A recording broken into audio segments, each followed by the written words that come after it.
So you probably watched a ton of Nofap videos before talking about the usual steps to win Nofap. For example, uninstalling the apps that are triggering you, maybe installing porn blockers, maybe trying to change location, maybe trying to go outside more, to maybe channel your energy into like work or workouts or something like that.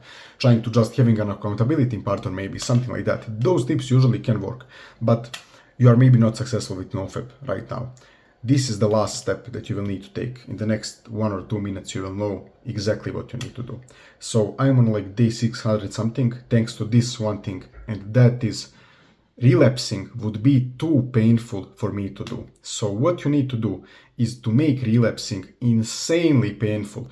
So you can do this in 1,000 different ways. Some of the ways I made it this way was, for example, right now I'm coaching some people Nofap. I'm making these YouTube Nofap videos that are growing my channel insanely well. I will be monetized really soon.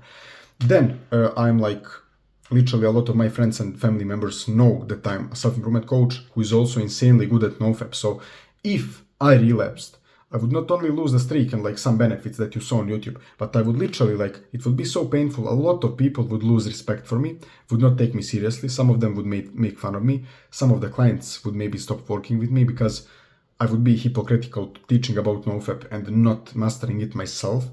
So also YouTube, I couldn't really make these titles that are like literally putting day 600 something in the title if I was on like day 30. So obviously the difference is huge.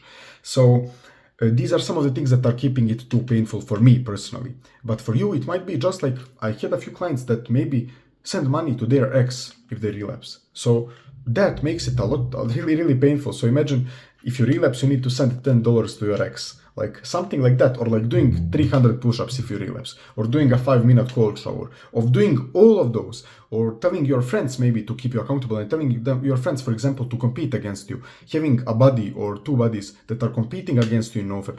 Those things are keeping the stakes high and you are serious. You won't relapse because like you are bored in your room and like you open the website and you don't really give a fuck about if I gave you some advice or Hamza or First Man or anyone else gave you some advice. You need to make relapsing insanely painful to not relapse, obviously, because if it's insanely painful, your brain won't do it, because your brain will always want to gravitate towards pleasure and to avoid pain. And fapping is by nature pleasurable, obviously, it releases out of dopamine. But if you make it insanely painful by setting up these things like punishments, like setting up literally like having people to keep accountable, like this YouTube channel, like my clients are keeping me accountable. You can do something similar, maybe, who knows? So basically having these things in place makes it almost impossible for me to relapse. And that's why I'm on like day 600 something right now. And I don't even get the urges to really relapse, because like, why would I relapse? Like there is almost no reason. Like the pleasure would be so small compared to the punishment that I would get, like the pain that I would experience if I relapsed. So this is literally the last thing that you need to do. Please take this seriously. Like if you watched this far, like only 3 minutes so far, like please take this seriously. If you take this step seriously, you can win Nofap. Like you need to journal about this or think about this, how you can put some stuff into place to just make it painful to relapse. So yeah, pretty simple. That's pretty much it, guys. So yeah, see you tomorrow.